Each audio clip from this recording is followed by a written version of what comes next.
So angelless, so precious, I see the time in all my life when you are guarding Puji Tuhan, terima kasih untuk kesabarannya menunggu waktu ya.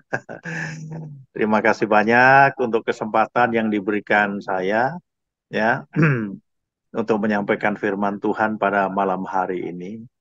Namun sebelumnya kita berdoa dulu ya. Kita bersatu di dalam doa. Maha besar ya Tuhan Allah Bapa yang bertahta di dalam kerajaan sorga yang mulia. Di dalam Kristus Yesus Tuhan dan Juru Selamat kami yang hidup.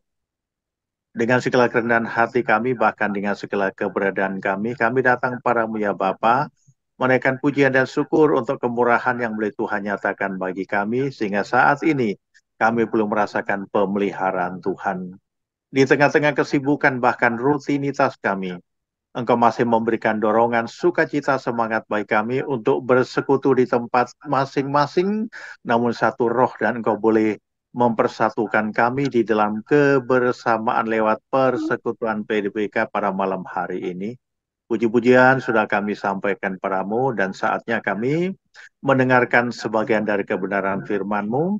Oleh karena itu buka dan singkapkan mata hati rohani kami untuk dapat mengerti dan paham akan kebenaran firman-Mu. Sehingga bukan hanya mengerti dan paham, kami siap untuk melakukannya. Karena kami tahu Roh Kudus akan memampukan kami untuk bisa menjadi pelaku dan bukan hanya pendengar saja. Jadilah kehendak-Mu bagi kami semua di dalam Kristus Yesus Tuhan dan Juru Selamat kami yang hidup. Kami sudah berdoa, mengucap syukur, dan menyerahkan semuanya kepadamu. Terpujilah Engkau dari kekal sampai selama-lamanya. Haleluya, haleluya, haleluya. Amin, puji Tuhan. Baik teman-teman yang kekasih dalam Tuhan, kita akan bicara soal amanat agung ya, sesuai dengan apa yang disampaikan lewat outline atau garis besarnya. Amanat agung itu pertanyaannya kuno, dibilang kuno, iya memang kuno. Ya, itu memang kuno karena itu sudah diperintahkan oleh Tuhan sejak lama. Tapi itu bukan berarti out of date ya, tapi tetap up to date. Bagian Alkitab yang terkenal paling berhubungan dengan tugas misi adalah amanat agung.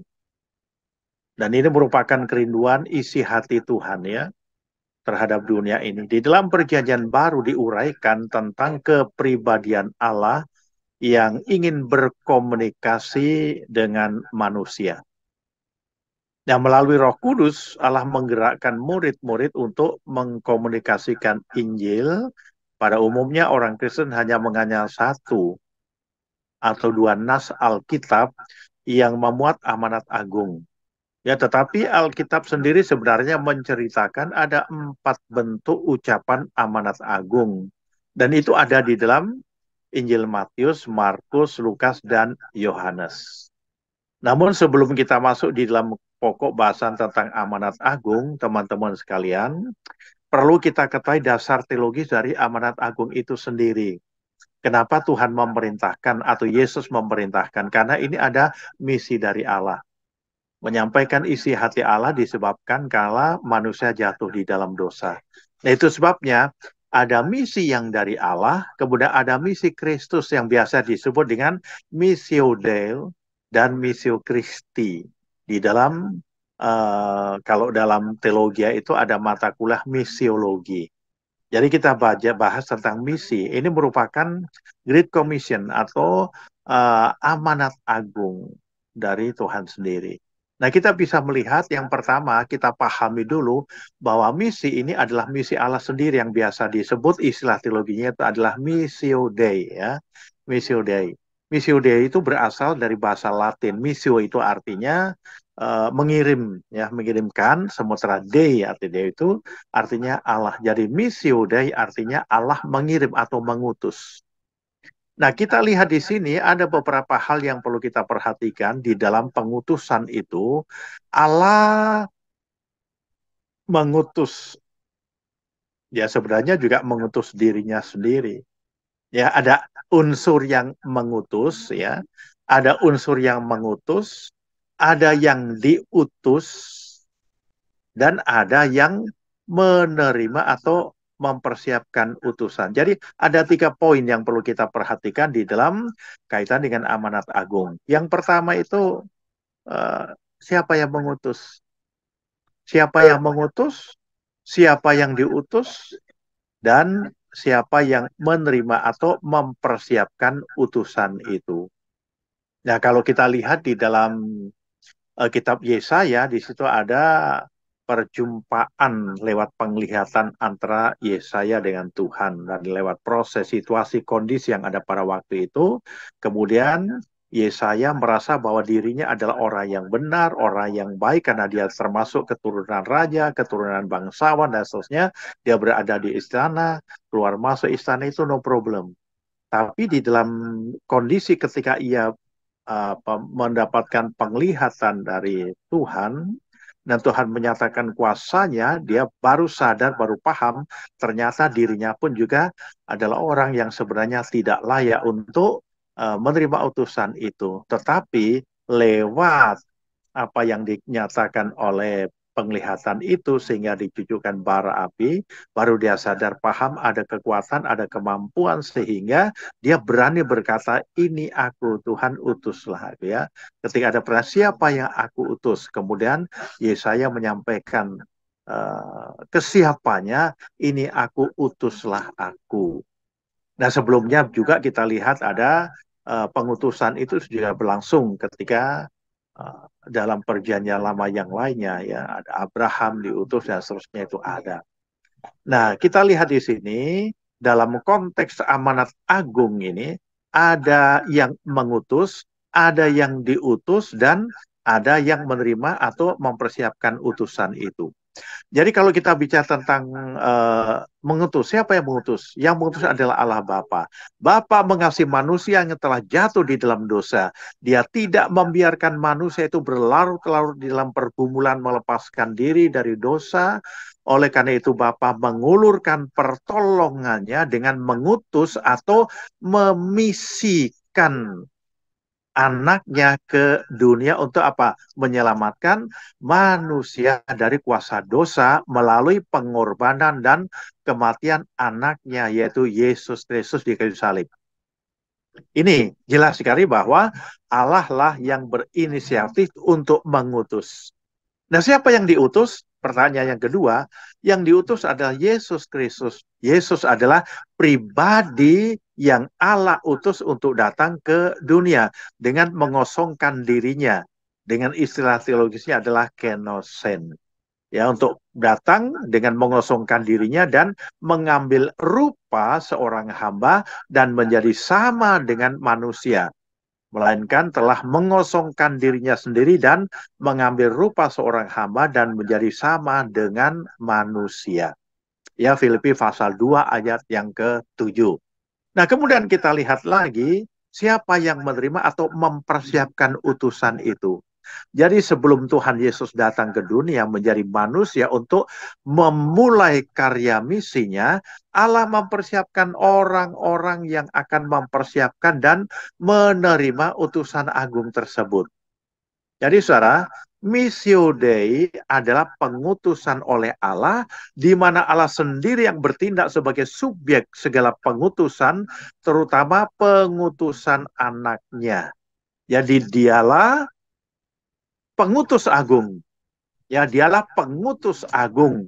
Nah, pengutusan ini berhubungan erat dengan keseluruhan pekerjaan Allah untuk menyelamatkan dunia ini. Jadi pemilihan Israel, pengutusan para nabi kepada bangsa Israel dan kepada bangsa-bangsa di sekitarnya, dan dilengkapi dengan raja-raja, para imam dan sebagainya, itu merupakan perlengkapan dari pengutusan. Nah, pengutusan Yesus Kristus ke tengah-tengah dunia, ya, pengutusan rasul-rasul dan pekerja-pekerja Injil pada bangsa-bangsa dalam konteks perjanjian baru ini nampak. Dari ada perjanjian lama, jadi Allah mengutus Yesus, namun sebelumnya ada para nabi yang diutus. Kenapa harus ada nabi? Sementara sudah ada imam, sudah ada raja, tapi harus ada nabi. Ya, yang jelas supaya apa? Pengutusan Allah berkaitan dengan missio Dei ini harus terjadi. Karena apa? Ada penghalang. Raja ketika jatuh di dalam dosa, melakukan pelanggaran, imam segan untuk apa? Ya, menegur. Begitu sebaliknya. Kalau imam yang bersalah, raja kadang-kadang ya segan untuk menegur karena dua-duanya juga ada kesalahan. Apalagi kalau itu adalah rakyatnya. Itu sebabnya kendati pun ada seorang imam yang merupakan representatif antara manusia dengan Allah dan raja yang bergerak untuk mengusahakan, mengupayakan keamanan, kenyamanan, kesejahteraan dan seterusnya, masih saja dibutuhkan nabi karena nabi adalah kontrol masyarakat. Tuhan kirimkan nabi-nabi. Misi Allah kepada nabi-nabi dilakukan sedemikian rupa dengan tujuan supaya apa? Supaya orang-orang yang berdosa pada waktu itu bertobat. Itu sebabnya Yahweh Elohim itu yang diperkenalkan oleh para nabi kepada mereka semua. Dan misi ini tidak hanya untuk Israel, tapi juga untuk bangsa-bangsa yang lainnya. Tapi kita bisa melihat, walaupun sudah ada imam, sudah ada raja, ya, tetapi Tuhan juga kirimkan nabi-nabi itu untuk penggenapan. Itu dalam konteks perjanjian lama, termasuk di dalamnya seperti yang sudah saya sampaikan tadi berkaitan dengan pengutusan Yesaya. Nah, di dalam perjanjian baru, Bapak Ibu Saudara, kita lihat di sini pengutusan Yesus Kristus ke tengah-tengah dunia, ya, pengutusan rasul-rasul dan pekabar-pekabar Injil kepada bangsa-bangsa, ini semua adalah misi yang berasal dari Allah dan berakhir kepada Allah. Nah, ini harus kita pahami. Misi berasal dari Allah dan berakhir kepada Allah. Allah adalah Allah yang mengutus, yang keluar menuju dunia, ia adalah yang mengutus putranya dan rohnya. Nah, ini harus kita pahami. Ini dasar teologis tentang pengutusan itu sendiri. Jadi di dalam missio Dei ini, karya misi pertama-tama itu dilihat sebagai karya Allah. Yakni Allah yang mengutus dirinya kepada dunia. Karena Allah hadir di tengah-tengah kehidupan manusia dan memanggilnya untuk menerima tawaran rahmat-Nya.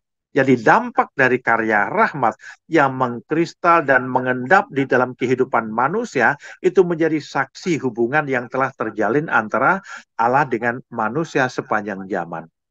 Jadi manusia yang telah menerima rahmat keselamatan diutus secara implisit maupun eksplisit untuk menjadi sakramen keselamatan, yakni saksi pengantara antara Allah dengan manusia.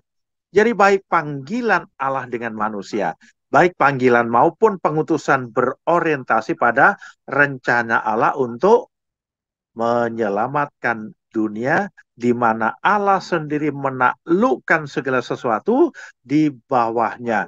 Sebab Allah menjadi segalanya di dalam segalanya. Ya, jadi di sini misi dilihat sebagai sebuah gerakan dari Allah kepada dunia dan gereja dipandang sebagai alat untuk misi tersebut. Jadi teman-teman, gereja ada karena ada misi yang mengutus. Oleh karena itu misi ada karena Allah mengasihi dunia atau manusia. Jadi kewajiban misioner gereja berasal dari kasih Allah di dalam hubungan yang aktif dengan manusia. Ya. Jadi ini yang disebut dengan missio Dei.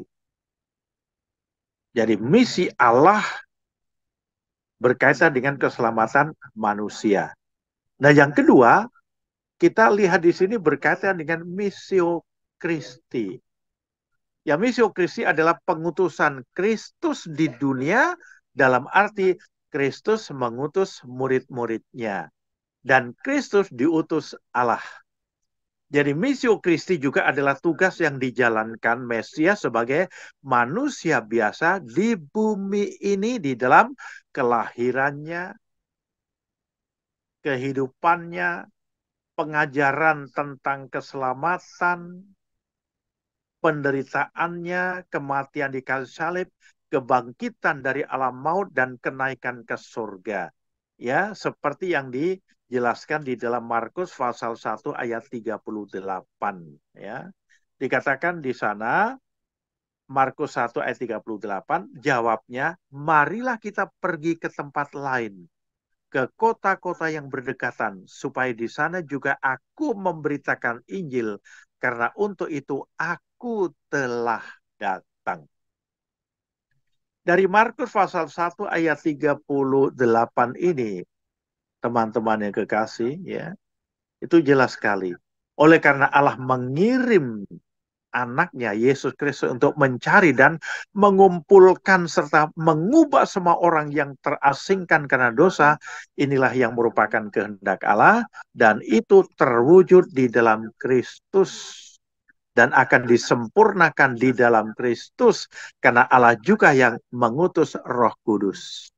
Melalui Roh Kudus, gereja yang mengalami kasih Allah yang aktif diyakinkan bahwa Allah akan menyempurnakan apa yang telah dimulainya dengan pengutusan anaknya itu.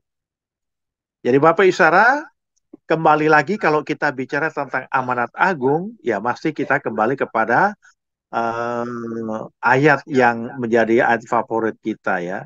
Biasanya mereka hanya berpatokan pada Matius pasal 28.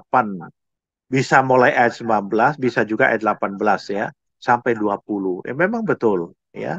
Allah mempunyai otoritas di dalam misi sampai akhir zaman. Kalau kita perhatikan Matius pasal 28 ayat 18 sampai 20.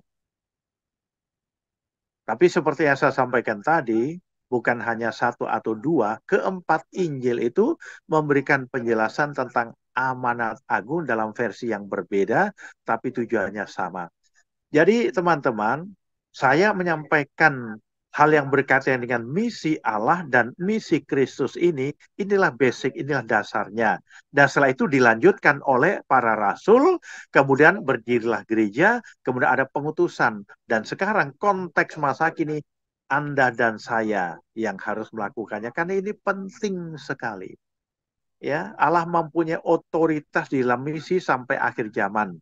Matius 28 ayat 18 sampai 20 tidak asing bagi kita. Ya, kita yang bergelut di dalam penginjilan kaitan dengan amanat agung akhir-akhir ini mungkin juga kita merasa jenuh atau merasa bahwa amanat agung itu sudah kuno, tidak lagi relevan dengan konteks masa kini. Sudah ada gereja, sudah ada pelayanan, juga di gereja ada tugas panggilan, di antaranya adalah koinonia, ada juga diakonia, dan di dalamnya juga marturia. Nah, marturia ini bicara soal kesaksian, bicara soal penginjilan. Jadi kadangkala kita sudah apatis karena sudah ada gereja yang melaksanakan misi itu. Padahal tidak semua gereja melaksanakan amanat agung itu. Nah, itu pentingnya memahami, mengerti basic dasar teologis itu. Bahwa ada misi Allah, ada misi Kristus, dan itu semua diberikan tanggung jawab itu kepada kita dalam konteks masa kini. Nah, di dalam ayat 18, 19, 20 dikatakan, Yesus mendekati mereka dan berkata, kepadaku telah diberikan segala kuasa di surga dan di bumi. Itu sebabnya sebelum Yesus mengutus kita, Yesus sudah tahu bahwa sudah ada kekuasaan, sudah ada otoritas di dalam dirinya. Karena ada otoritas di dalam dirinya, yaitu kuasa. Ya, exousia ya, bukan dunamos seperti Kisah Para Rasul pasal 1 ayat 8. Ini sama-sama bicara tentang kuasa. Ya, di dalam ayat 18 ini bicara tentang kuasa untuk Yesus, sementara Kisah Para Rasul pasal 1 ayat 78 itu ada kata kuasa, itu untuk kita orang percaya. Di situ perbedaan, sama-sama kuasa. Exousia itu untuk Yesus kuasa, otoritas untuk memerintah surga dan bumi, Dan karena itu ada pada dia, maka dia mengutus kita. Nah, kita ketika mengutus kita, Yesus melengkapi dengan kuasa Roh Kudus. Ayat 19, karena itu pergilah, jadikanlah semua bangsa muridku, dan baptislah mereka dalam nama Bapa dan Anak dan Roh Kudus. Dan ayat 20, dan ajarlah mereka melakukan segala sesuatu yang telah kuperintahkan kepadamu, dan ketahuilah aku menyertai kamu senantiasa sampai pada akhir zaman. Jadi ayat 20 ini khusus untuk mereka yang menginjil. Khusus untuk mereka yang siap untuk memberitakan Injil, memberitakan kabar baik. Maka ada penyertaan Tuhan dalam proses pelayanan itu. Ya, jadi ini bukan untuk semua orang. Ya, bukan untuk semua orang. Ayat 20 ini dikhususkan bagi mereka yang memberitakan Injil. Dan ajalah mereka melakukan segala sesuatu yang telah kuperintahkan kepadamu, dan ketahuilah. Nah, kata ketahuilah itu harus tahu. Aku menyertai kamu senantiasa sampai pada akhir zaman. Immanuel, penyertaan Tuhan dalam kehidupan kita itu, ya, itu diwujudkan dengan penyertaan lewat kuasa. Ya, kuasa firman dan kuasa mujizat. Ya, ada kuasa firman, ada kuasa mujizat. Kuasa firman artinya firman yang kita sampaikan, Injil yang kita beritakan kepada orang lain itu akan berkuasa untuk menyentuh setiap hati. Jadi ketika kita menyampaikan firman Tuhan kepada banyak orang, yakin dan percaya, yang kita beritakan itu adalah Yesus Kristus, baik melalui kelahirannya, kemudian kelahiran, kehidupannya, penderitaannya, kematiannya, kebangkitan, itu adalah inti dari Injil, inti dari berita keselamatan. Yesus dibangkitkan dari antara orang mati, kemudian naik ke surga, menyediakan tempat bagi kita. Itu yang kita sampaikan. Maka kalau itu inti dari apa yang kita beritakan, bukan aku, bukan saya, bukan pengalaman pribadi yang kita beritakan, maka kuasa firman itu akan bekerja. Yang tidak mengerti dari mengerti, yang tidak paham dibuat paham, dan akhirnya kuasa itu merubah orang itu yang tadinya tidak percaya menjadi percaya. Itu semua jangan takut Bapak Ibu Saudara teman-teman semua. Ya, ada kuasa firman. Dari balik itu semua, firman sudah kita sampaikan, firman sudah kita beritakan, tapi masih ada kekerasan, keras kepala, tegar tengkuk, dan mungkin orang itu memusuhi kita, bahkan mencederai kita, mencelakakan kita. Ingat, ya, aku menyertai engkau senantiasa sampai kepada akhir zaman. Berarti ada juga kuasa mujizat yang dinyatakan. Ada mujizat akan mengiring kita ketika kita memberitakan firman Tuhan. Ya, jadi kita lihat di dalam Markus pasal 16. Markus pasal 16 ayat 15 sampai 20. Ya, teman-teman. Anda bisa lihat Markus pasal 16. Kalau tadi Matius pasal 28 ayat 18 sampai 20 itu ayat familiar. Bahkan kita juga mungkin sudah hafal ya ayat ini. Tapi ada juga di dalam Markus pasal 16 ayat 15 sampai 20. Nah, ini bicara soal metode dan dampak dari misi yang dilakukan oleh Yesus. Dampak atau misi. Saya bacakan Markus pasal 16 ayat 15 sampai 20. Ya, dikatakan demikian, lalu ia berkata kepada mereka, pergilah ke seluruh dunia, beritakanlah Injil kepada segala makhluk. Siapa yang percaya dan dibaptis akan diselamatkan, tetapi siapa yang tidak percaya akan dihukum. Tanda-tanda ini akan menyertai orang-orang yang percaya. Mereka akan mengusir setan-setan demi namaku. Mereka akan berbicara dalam bahasa-bahasa yang baru bagi mereka. Mereka akan memegang ular, dan sekalipun mereka minum racun maut, mereka tidak akan mendapat celaka. Mereka akan meletakkan tangannya atas orang sakit, dan orang itu akan sembuh. Ayat 19. Sesudah Tuhan Yesus berbicara demikian kepada mereka, terangkatlah ia ke surga, lalu duduk di sebelah kanan Allah. Ayat 20. Mereka pun, nah ini, mereka pun pergilah. Ya, memberitakan Injil kepada di segala penjuru, dan Tuhan turut bekerja dan menuguhkan firman itu dengan tanda-tanda yang menyertainya. Jadi jelas, Bapak Ibu saudara teman-teman semua, ketika kita mengabarkan Injil, menyampaikan kepada orang lain tentang keselamatan dari Yesus itu, ada penyertaan, ada kuasa firman dan kuasa mujizat. Tuhan akan menyertai kita, ya, lihat kuasa firman-Nya karena Dia bekerja dalam kehidupan kita, dan juga penyertaan itu lewat tanda-tanda yang menyertai, yaitu mujizat. Yang penting, dasar dari misi, dasar dari amanat agung kita adalah Kristus, bukan kita, ya, bukan kita. Boleh saja kita semacam case study, ya, kita bisa sedikit memberikan contoh kepada orang lain tentang kita, boleh saja, tetapi intinya kalau boleh itu 90% adalah bicara soal tentang Yesus. Yang 10%-nya itu kita bicara tentang hal-hal yang lain, itu adalah pintu masuk ke dalamnya. Ya. Nah, kita lihat di dalam Lukas, ya. Lukas pasal 24. Lukas pasal 24 ayat 46 sampai 49.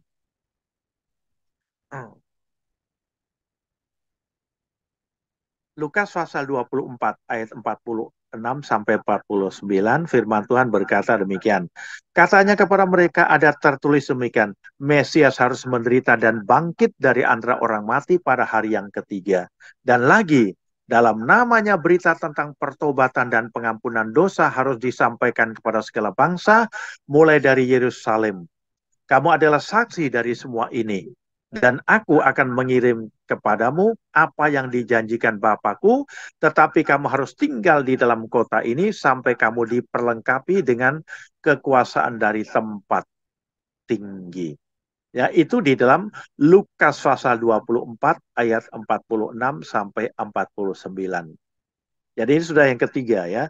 Yang tadi dari Matius, kemudian ada dari Markus, ini dari Lukas. Jadi tidak hanya dalam Matius saja, ya, tapi juga dalam Markus dan juga ada di dalam Lukas yang sudah saya bacakan.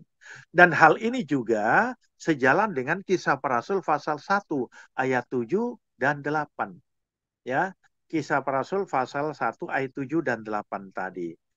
Jawabnya, engkau tidak perlu mengetahui masa dan waktu yang ditetapkan Bapa sendiri menurut kuasanya. Tetapi kamu akan menerima kuasa kalau Roh Kudus turun ke atas kamu. Dan kamu akan menjadi saksiku di Yerusalem dan di seluruh Yudea dan Samaria dan sampai ke ujung bumi. Jadi teman-teman, amanat agung berfokus pada dua hal. Pemberitaan Injil dan pemuridan. Ya, pemberitaan Injil dan pemuridan. Jadi misi sedunia adalah kehendak Allah.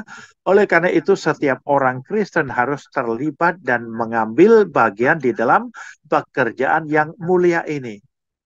Jadi Roh Kudus yang akan memampukan gerejanya, memampukan kita orang percaya, ya, menurut amanat agung yang sudah kita dengarkan tadi, baik di dalam Matius maupun Markus, bahkan juga Lukas. Dan ada juga di dalam kitab Yohanes. Ya. Nah, kita dalam menurut Yohanes pun juga demikian. Menurut, ya, Yohanes, Injil Yohanes mengingatkan kita bahwa murid-murid itu diutus sama seperti Bapa mengutus anaknya yang tunggal, yaitu Tuhan Yesus. Yohanes pasal 20. Ya, Yohanes pasal 20 ayat 21 sampai 23. Yohanes pasal 20 ayat 21 sampai 23. Murid-murid Yesus mengidentifikasikan diri dengan Kristus, ya. Karena mereka telah diperlengkapi oleh Roh Kudus, yang dikatakan terimalah Roh Kudus. Yohanes pasal 21 ayat 22. Jadi seringkali hal ini menjadi perdebatan, ya. Kapan mereka diperlengkapi dengan Roh Kudus? Ya, sebelum Pentakosta. Yohanes pasal 21, ya. Ini sebelum Pentakosta. Atau pada hari Pentakosta ketika Yesus menghembusi mereka dengan Roh Kudus. Nah, saudara, pekerja Roh Kudus di dalam PL dan PB itu berbeda. Kalau dalam pekerja Roh Kudus dalam PL itu, ya, itu bisa keluar masuk. Artinya Roh Allah masuk ke dalam orang-orang yang dipercayai untuk melakukan pekerjaannya sesuai dengan pengutusannya. Dan itu bisa dilakukan untuk selamanya, tapi bisa juga dalam konteks beberapa waktu. Sifatnya insidentil. Contohnya, Roh Allah meninggalkan Saul. Ya, kenapa Roh Allah meninggalkan Saul? Sementara Roh Allah yang ada pada Daud akan tetap. Kendati pun dua-duanya adalah seorang raja dan dua-duanya juga melakukan pelanggaran yang berat. Tapi Roh Allah meninggalkan Saul, sementara Roh Allah tidak meninggalkan Daud. Persoalannya adalah ketika dua-duanya ditegur oleh Tuhan dalam waktu yang berbeda, dalam situasi yang berbeda, dengan orang yang berbeda, ketika Saul ditegur oleh Tuhan oleh karena melakukan pelanggaran, Saul justru membenarkan diri dengan cara menyalahkan orang lain. Ya, tidak bertobat, tidak mengakui kesalahannya, namun justru membenarkan diri dengan cara menyalahkan orang lain. Itu sebabnya lewat proses berikutnya akhirnya Roh Allah meninggalkan Saul. Nah, kemudian Daud dipilih menjadi seorang raja, Roh Allah melingkupi Daud ketika Daud jatuh di dalam dosa. Kemudian ditegur oleh Nathan. Dia betul-betul menyesal. Dia sadar bahwa dia telah melakukan pelanggar yang begitu besar. Maka ketika ditegur, dia mengakui kesalahannya, dia mengungkapkan kesalahannya, pertobatannya, penyesalannya, dan pada akhirnya tertulis dalam Mazmur pasal 51. Itu sebabnya Roh Allah tetap ada pada dia. Jadi Bapak Ibu, Roh Allah atau Roh Kudus itu sudah ada sebelum pencurahan Roh Kudus dalam konteks Pentakosta. Itu sudah ada juga. Ya, jadi kalau pertanyaannya, seringkali hal menjadi perdebatan kapan mereka diperlengkapi dengan Roh Kudus. Padahal dalam Yohanes 21 mereka dihembuskan Roh Kudus oleh Yesus itu. Jadi ini jawabannya. Kapan mereka diperlengkapi dengan Roh Kudus? Sebelum Pentakosta, Yohanes 21, atau pada hari Pentakosta ketika Yesus menghembusi mereka dengan Roh Kudus, ya. Jadi dia memberikan Roh Kudus kepada mereka secara terbatas sesuai dengan cara perjanjian lama. Nah, supaya mereka bisa bertahan dalam pergumulan di Yerusalem sampai hari Pentakosta, tetapi pada hari Pentakosta mereka dipenuhi dengan Roh Kudus untuk melaksanakan misi tertentu amanat agung Tuhan Yesus berdasarkan Kisah Para Rasul pasal yang kedua.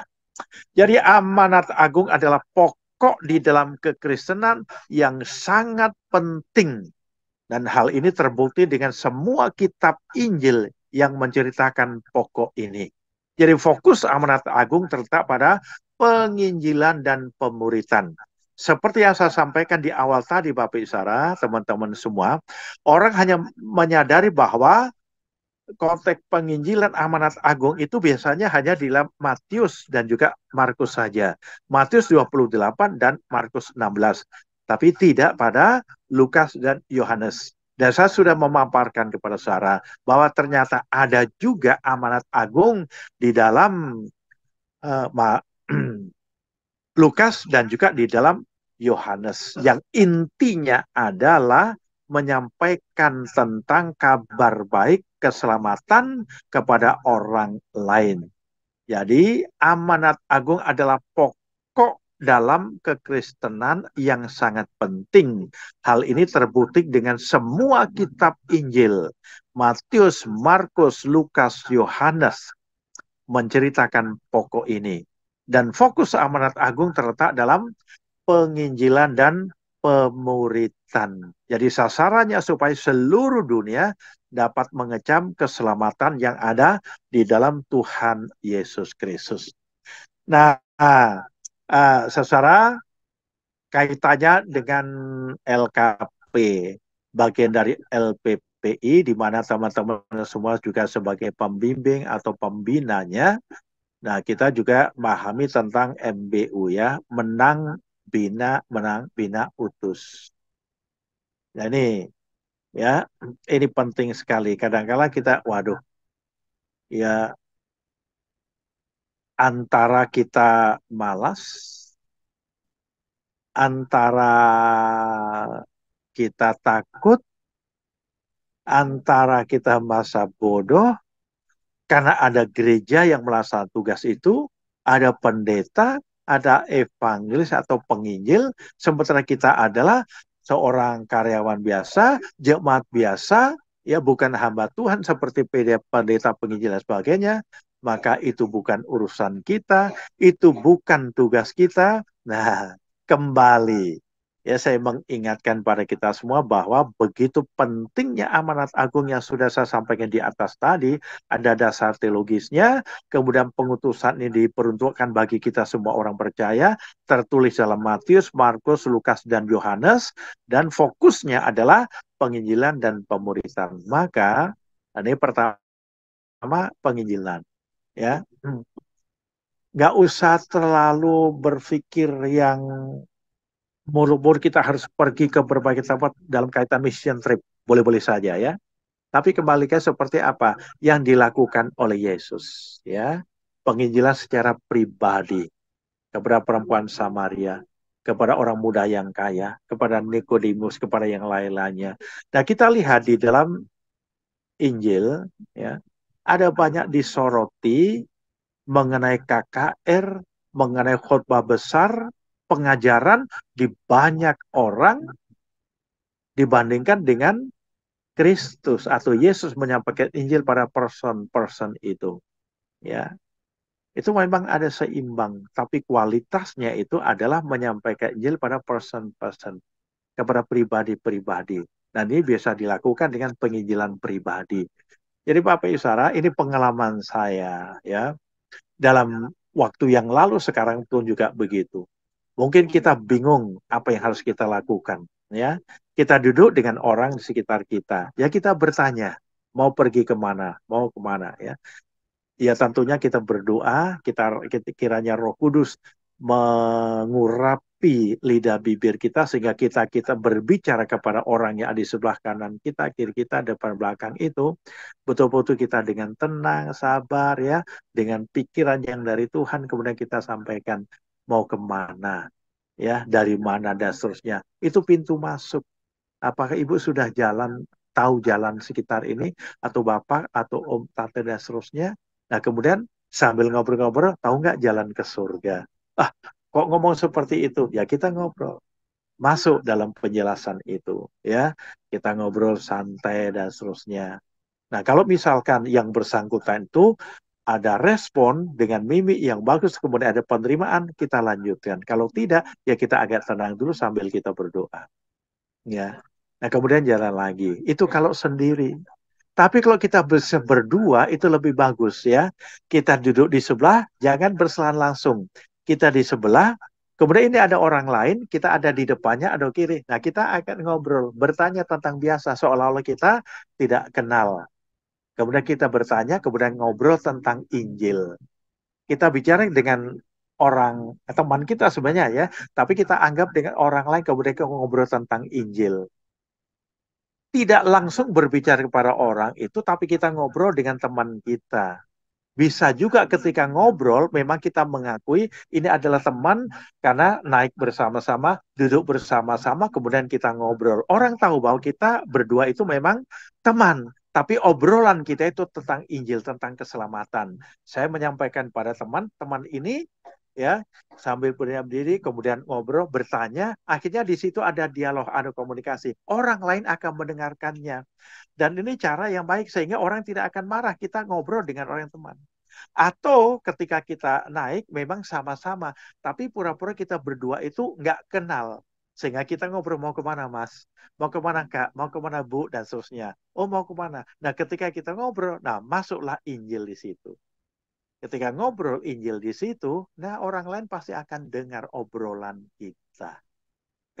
Jadi salah satu pengalaman ya dari apa yang pernah saya alami ketika naik kendaraan umum, termasuk kalau sekarang kan pakai Grab pakai itu ya kita ngobrol-ngobrol saja, ya santai saja. Jadi kita tidak memaksakan kehendak. Yang terpenting kita siap untuk menjadi penyampai berita Injil itu. Ya sehingga kita bisa melakukan itu. Nah, ini adalah berkaitan dengan penginjilan. Kita berupaya untuk menyampaikan. Kalau ada respon, ada orang bertanya, responnya kita akan lanjutkan. Lebih daripada itu kita tetap menyerahkan semua kepada Tuhan.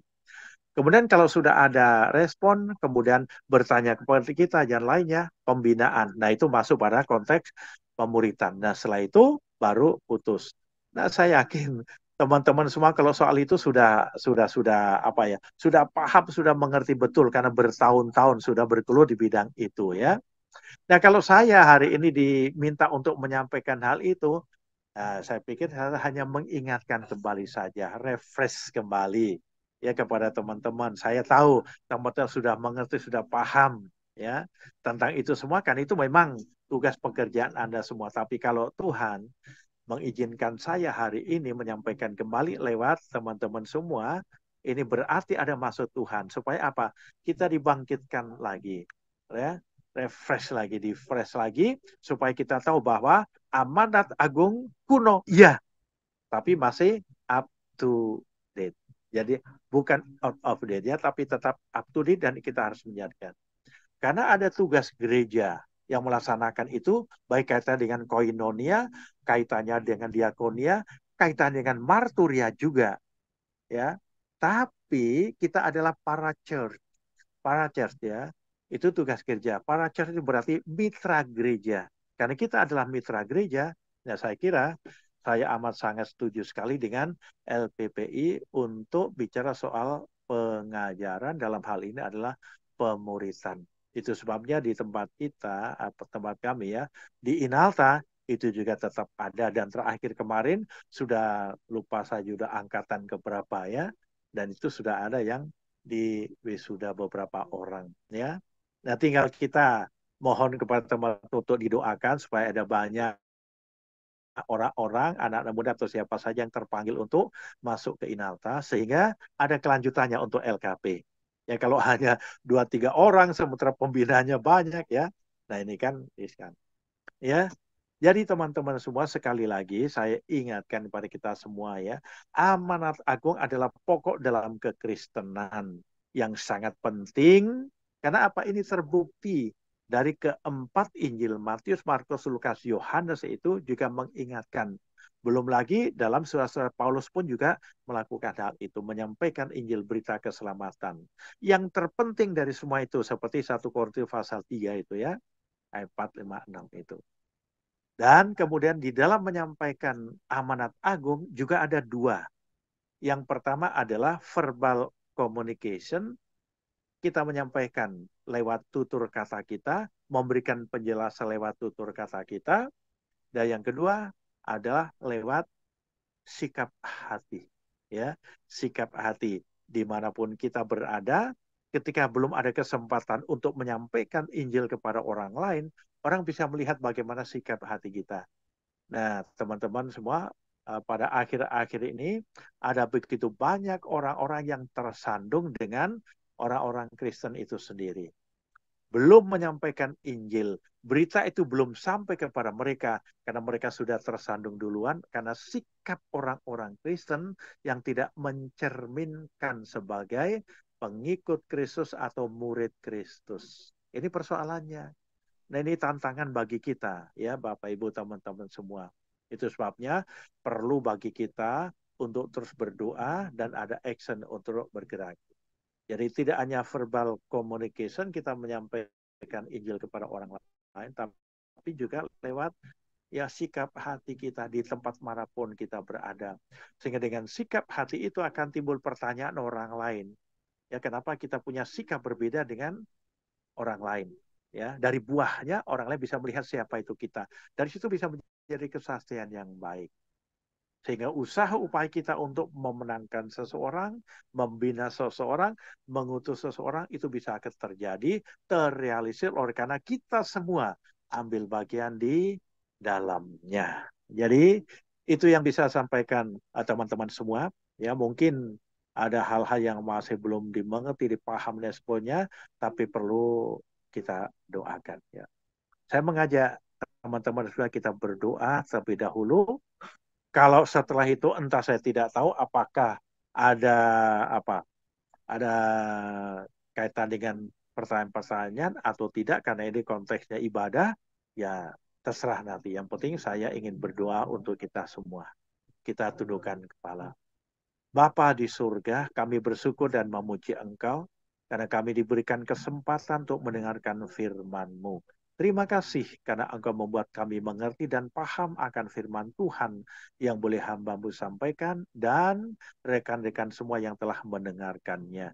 Namun jikalau masih ada yang belum mengerti dan belum paham disebabkan karena satu dan lain hal, mohon kiranya Roh Kudus-Mu lah yang akan terus memberikan penjelasan lebih jauh, lebih dalam lagi, sehingga dibuat mengerti dan paham betapa pentingnya amanat agung itu kami kerjakan. Karena ini Tuhan perintahkan bukan untuk para pendeta saja, bukan untuk para penginjil saja, bukan untuk hamba-hamba Tuhan dalam konteks mereka yang melayani penuh waktu, namun ini diperintahkan untuk semua orang percaya harus siap untuk memberitakan Injil. Karena tugas yang Allah berikan kepada Kristus, Kristus berikan kepada para rasul, dan pengutusan ini ditujukan pada kita semua.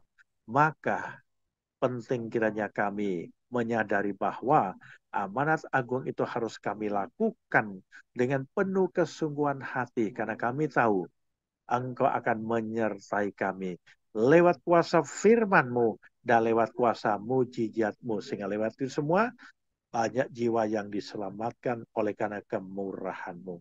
Itulah kerinduan kami. Di dalam nama Yesus Tuhan dan Juru Selamat kami yang hidup, kami sudah berdoa, mengucap syukur, dan menyerahkan semuanya kepadamu. Terpujilah Engkau dari kekal sampai selama-lamanya. Haleluya, haleluya, haleluya. Amin.